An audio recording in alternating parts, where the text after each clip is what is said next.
যতদিন পর্যন্ত এই জীবননগরে জুয়া নিঃশেষ হচ্ছে ততদিন আমাদের এই অভিযান চলবে।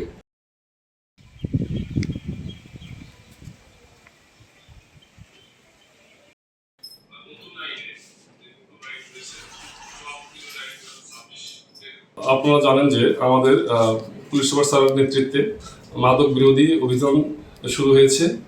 আমরা গত কয়েক মাসে বেশ কিছু মাদক উদ্ধার করেছি এবং আসামি গ্রেপ্তার করেছি। তারই পাশাপাশি আমরা যে বর্তমান যে জুলাই মাসের 1 তারিখে যে নতুন আইন হয়েছে জুয়া প্রতিরোধ আইন 2026, এরই আলোকে আমরা গত রাত্রে জুয়া বিরোধী অভিযান পরিচালনা করি এবং সেই অভিযানে যারা জুয়ারি ছিল তারা পালিয়ে যায়। আমরা 14 জনের কে এজাহারনামীয় আসামি করে মামলা নিয়েছি এবং আমাদের এই অভিযান কন্টিনিউ থাকবে যতদিন পর্যন্ত এই জীবননগরের জুয়া নিঃশেষ হচ্ছে ততদিন আমাদের এই অভিযান চলবে। আমরা যেটা শুনলাম এই মামলাটা বাংলাদেশের প্রথম সম্ভবত এই বিষয়ে, এবং এই আইনের সর্বোচ্চ সাজা কি?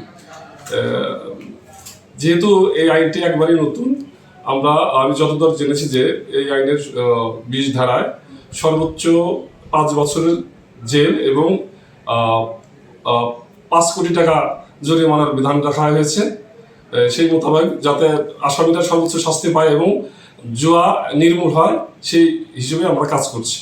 আপনারা যেটা মামলা হয়েছে এই মামলার কি কি আলামত সংগ্রহ করলেন? আমরা এই মামলার আলামত হিসেবে ক্যারাম বোর্ড, মানে জুয়া খেলার যে আলামত ক্যারাম বোর্ড, 2টি ক্যারাম বোর্ড আমরা উদ্ধার করেছি, জব্দ করেছি। এটা কি বাংলাদেশের প্রথম মামলা? এটা আমরা সম্ভবত এই যে মামলাটা হয়েছে বাংলাদেশের প্রথম মামলা হয়তো।